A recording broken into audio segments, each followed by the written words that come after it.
उरूसा को बर्थडे पर उन्होंने वो कंगन गिफ्ट किए जो तुम उनसे मांग रही थी। ओह हाँ, मामा के पास बहुत प्यारे कंगन थे, बाबा ने गिफ्ट किए थे उन्हें। मैंने कहा था मुझे दे दे, लेकिन उन्होंने कहा कि मैं अपनी बहू को दूंगी। मेरा झगड़ा भी हुआ था उनसे इस बात पे। बहू तो उनकी सिर्फ उरूसा है ना, इसी वजह से उन्होंने वो कंगन उसे दे दिए। पहले असद भाई उस मामूली सी लड़की की मोहब्बत में गिरफ्तार थे और अब आपने भी उस आवारा लड़की को भरना शुरू कर दिया है। तमीज से बात करो, तुम्हारे भाई की बीवी है वो। मामा प्लीज। और उसकी औकात थी जिसे पहले आपने इतनी लाखों की गाड़ी दे दी और अभी इतने कीमती कंगन। यही मकसद था ना तुम्हारा मेरे भाई को फंसाने का?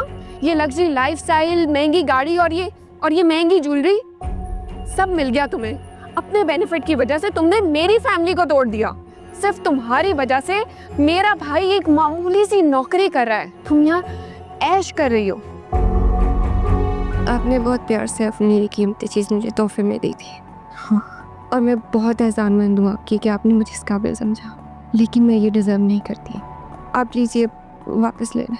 मैंने तो ये कंगन बड़े प्यार से तुम्हें दिए थे क्योंकि मुझे मुनासिब लगा। लेकिन अनम और ज़ैनब भाभी को एतराज़ है। उनके एतराज़ से ज़्यादा तुम्हारे ये कंगन वापस करना मुझे बहुत बुरा लगा।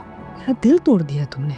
शायद जज्बात में आके मैंने गलत फैसला किया था। मामा आप बस असद में जेवर की लालची नहीं हूँ, आप ये बात समझने की कोशिश। अरे नहीं समझना मुझे कुछ भी, खुद समझने की कोशिश करो, गलती को रियलाइज करो अपनी। अभी नवीद भाई पर मैं इतना गुस्सा था जब उन्होंने मामा को चेक वापस किया। उनके चेहरे पे इतनी एम्बेरसमेंट थी, उनका चेहरा मेरी आंखों से नहीं जा रहा था और आज तुमने ये हरकत कर दी है। तुम में और नवीद भाई में ना कोई फर्क नहीं रहा है। तुमने ये सारा प्यार खुलूस उनके मुंह पे दे मारा है यार। नो डोंट टच मी रूसा, मुझसे इस वक्त बात मत करो, तुम दूर रहो।